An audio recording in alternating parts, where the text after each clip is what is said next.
when Geechee Gotti was capping about wanting to box me on the Shotgun Suge card, right? I could have, with my brand and my name, right?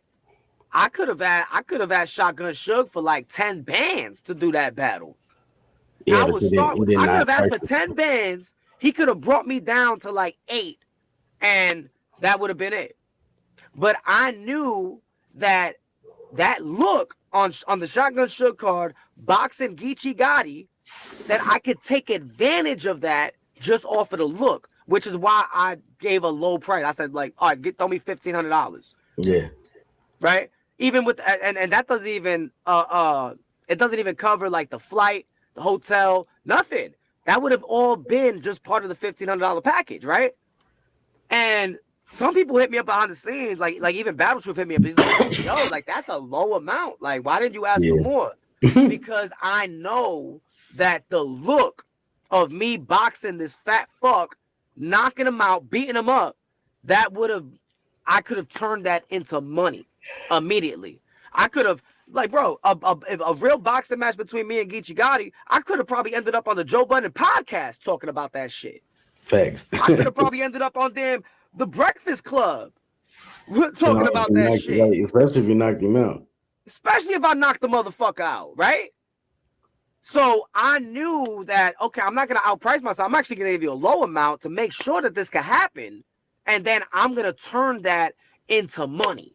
I'm going to turn that into promoting my brand, getting my brand further. You feel me? So I don't understand why these virtual battle rappers, a lot of them just don't understand that. They don't have that type of hustler mentality.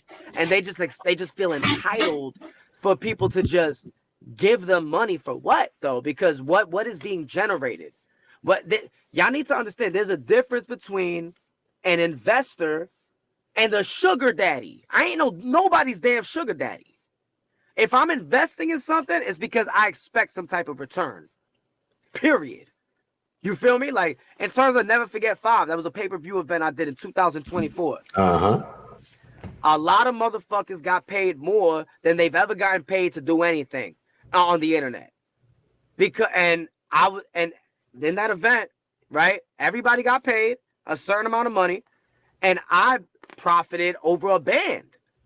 So yes, in situations like that, it makes sense to invest in making sure this event could go down. It's going to be a good event because people are buying tickets, and I know I'm going to get some type of return on my investment. Facts. You gave me a nice little amount to do the graphics too.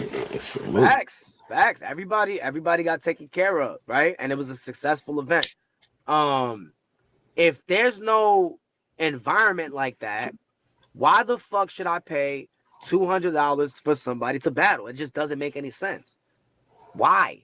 Why? I got a whole daughter on the way. Members only, or a pay-per-view, or something like we're on a fucking monetized channel. You get super chats, and you know. Right.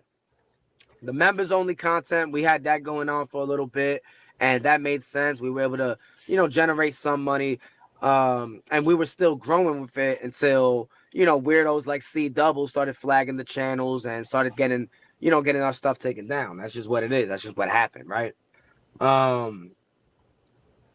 So again, I'm not putting money into anything where there's no damn return on investment. And what's crazy is, even when there's a return on investment, we really don't even gotta pay, because there's motherfuckers willing to battle just for the look. Bro, Beasley was booking niggas. Remember, Beasley said, I'm gonna give you $200 to do a battle, because that's what I think it's worth. You know what's crazy? This 200 shit, man. This 200 gate is nasty work, because not to